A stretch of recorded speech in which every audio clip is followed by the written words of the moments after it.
ఎన్నో సందర్భాల్లో నువ్వు రాత్రులు వ్యర్థమైనటువంటి స్థలాల్లో సినిమా థియేటర్లు కూర్చుండిపోలేదా? దేవుని సన్నిధికి వచ్చేటప్పటికి ఒక్క 5 నిమిషాలు ఎక్కువైతే శరీరం అంటే లేట్ అయిపోతా ఉంది. ఉదయం నీ శరీరం అలసిపోద్దేమో అని అంటా ఉంటది. దానికి లోబడిపోతాం మనం. అతను చేద్దాం. మన జీవితంలో ఆశీర్వాదం ఎలా వస్తుంది? ఆత్మానుసారులుగా జీవిస్తే. అపోస్తలుడైన పౌలు అంటాడు, మా బాహ్య పురుషుడు రోజు రోజుకి కృషించిపోతున్నాను, మా ఆంతర్య పురుషుడు రోజు రోజుకి బలాన్ని పొందుతున్నాడు. హల్లెలూయా. ఈరోజు నీ శరీరం కృషించిపోయినా it doesn't matter with God. నీ శరీరం కృషించిపోయిన నో ప్రాబ్లం అండి, కానీ నీ ఆత్మ మాత్రం కృషించిపోవడానికి వీల్లేదు.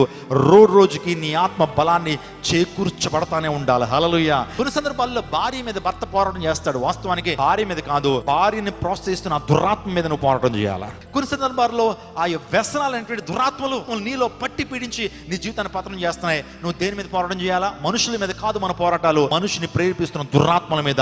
అందుని బట్టి మీరు పోరాడుంది శరీరంతో కాదు, కానీ అంధకార సంబంధముగా లోకనాథుడితోనూ దురాత్మ శక్తులతో మీరు పోరాటం చేస్తారు. You are fighting against the dark forces.